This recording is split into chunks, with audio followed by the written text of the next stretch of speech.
আজকে অনেক সকাল সকাল ঘুম থেকে উঠে পড়লাম। কারণ হচ্ছে যে আজকে আমি একটি পুরাতন সাইকেল কিনতে যাব। তাই আর দেরি না করে হাত থেকে একটা টাকা নিয়ে চলে গেলাম আমি সাইকেল কেনার উদ্দেশ্যে। যদিও আমার খুব খারাপ লাগতেছে, কারণ আমার হাত থেকে অনেকগুলো টাকা চলে যাবে। তারপরও কিছু করার নেই, শখের জিনিস তো কিনতেই হবে। অতিরিক্ত কথা না বলে চলেন যাওয়া যাক। আমাদের গ্রামটা দেখতে খুবই সুন্দর। চারপাশে শুধু অনেকগুলো ধান ক্ষেত আর ধান ক্ষেত, দেখতে খুবই সুন্দর লাগে। আর আকাশে আজকে অনেক মেঘ জমেছে, তাই অনেক সুন্দর লাগছে। আমি অনেক সকালে উঠে যাচ্ছি তো, তাই অনেক ভালো লাগছে। যার থেকে সাইকেলটা নেবো সে আমার জন্য অনেক অপেক্ষা করতেছিল। সে নাকি 7টা থেকে আমার জন্য দাঁড়িয়ে আছে। আর অবশেষে অনেক জঙ্গল মঙ্গল পাড়ি দিয়ে আমরা তাদের বাড়িতে চলে আসলাম।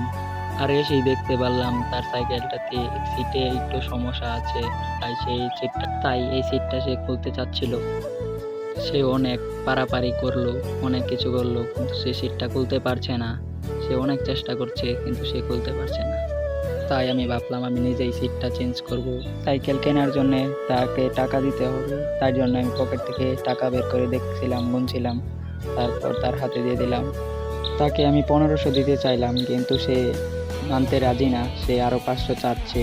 তার জন্য আর কিছু না ভেবে তাকে আর 500 দিয়ে দিলাম।